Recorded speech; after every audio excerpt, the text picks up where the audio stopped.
How's it going, everybody? Today we're going to be opening up some Yu-Gi-Oh cards. We got the Obelisk Tormentor deck and the Slifer, whatever it's called, the Sky Dragon deck, and the Spirit Charmers deck, as well as this extra little set right here. So getting into the extra set, I'm not sure exactly how these work. It's a pack of 25 cards. It's not a structured deck, it's just random cards for the most part. So you can see, we're just gonna run through this deck.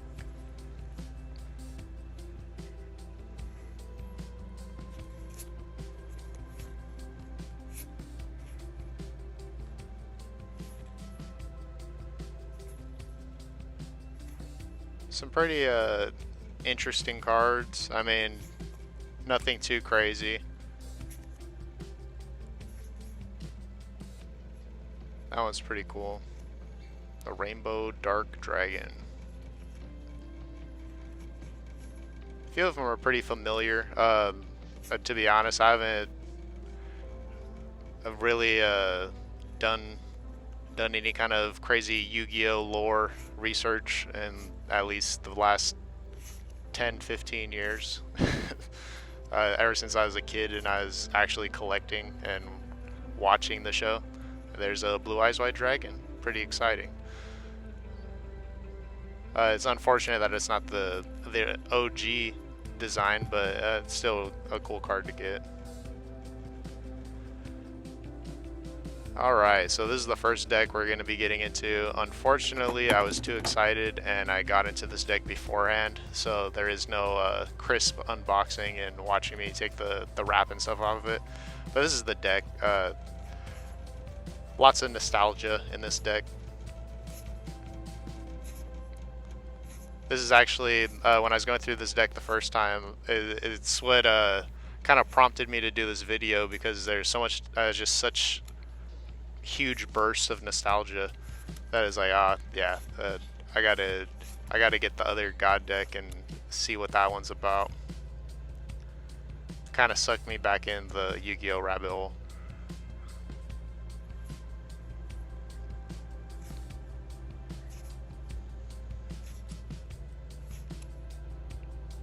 Yeah, lots of classic cards in here.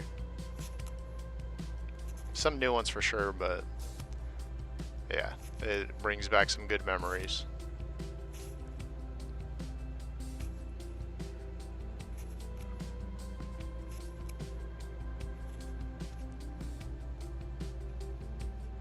Nice hollow.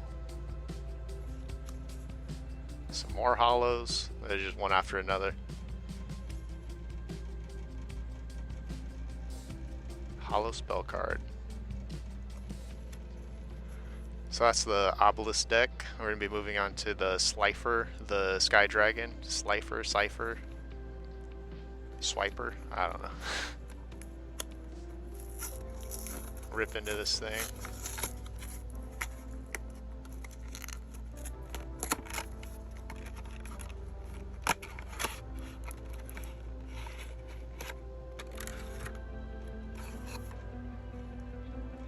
Gotta love the unboxing feeling.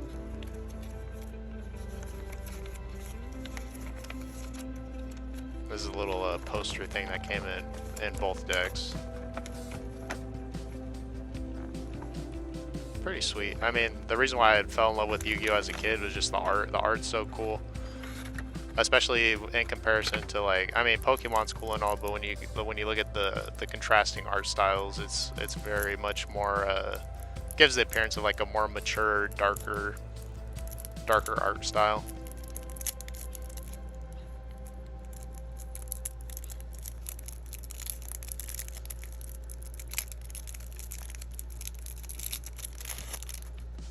A little trouble getting the saran wrap off.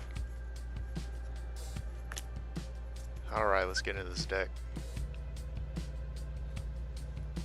There he is, Slifer the Sky Dragon. I think Obelisk is my favorite of the Egyptian gods, but I mean, the first deck was so tantalizing that it just sucked me in and forced me to go spend more money.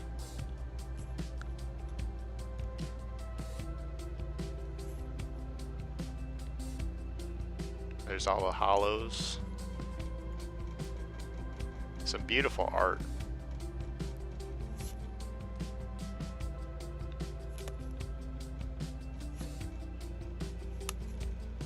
Ninetale. Naruto reference.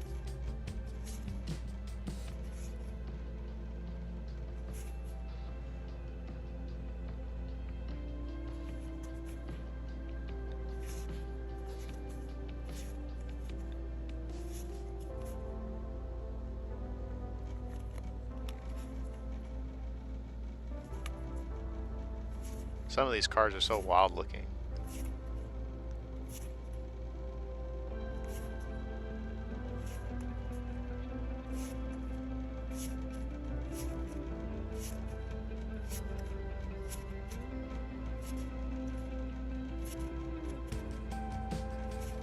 I'm just playing a game of not trying to drop the cards everywhere as I'm trying to get through these. And that's the Slifer deck. Pretty sweet. Some more nostalgia. We'll hop into one of the newer decks that just came out recently. This is the Spirit Charmer deck, and it's kind of like has like anime furry vibes or something like that. I was never really a fan of the newer Yu-Gi-Oh art style, and it's kind of something like kind of pushed me out of that phase as a kid when they started making up these new cards. Kind of like pushed me out, but now I can kind of appreciate it.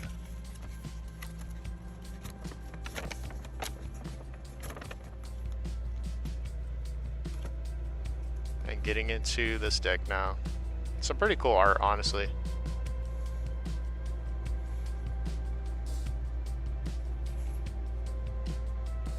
That one's pretty sick.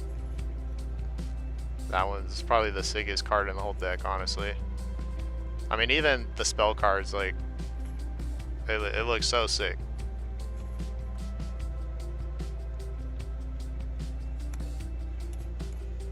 All kinds of hollows in this deck.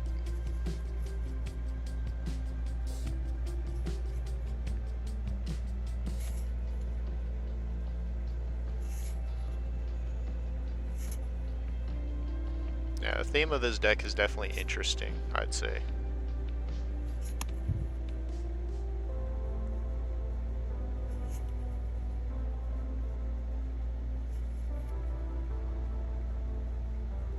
There's a furry card. There's another furry card. And there's another.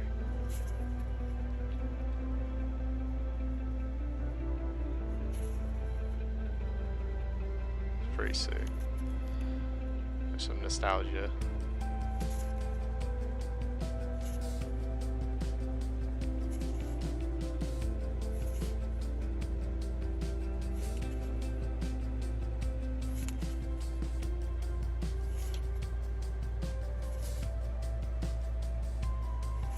I think that's about the end of the interesting cards. It just goes into some more trap and spell cards. But I mean, the art on these are still cool. It's a pretty interesting deck to look through.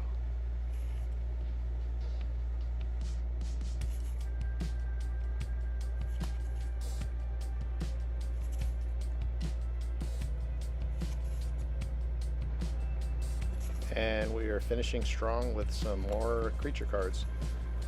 And that's the conclusion of the Spirit Charmer structured deck. Overall is a pretty good deck. These were all pretty great decks, honestly, especially all the nostalgia cards. I'm excited for Yu-Gi-Oh to do some more nostalgia projects, especially coming on the 25th anniversary this year. It's going to be exciting times. I know they got a new tint coming out. They got some collaborations coming out with some pretty sweet companies. So we'll be on the lookout for that.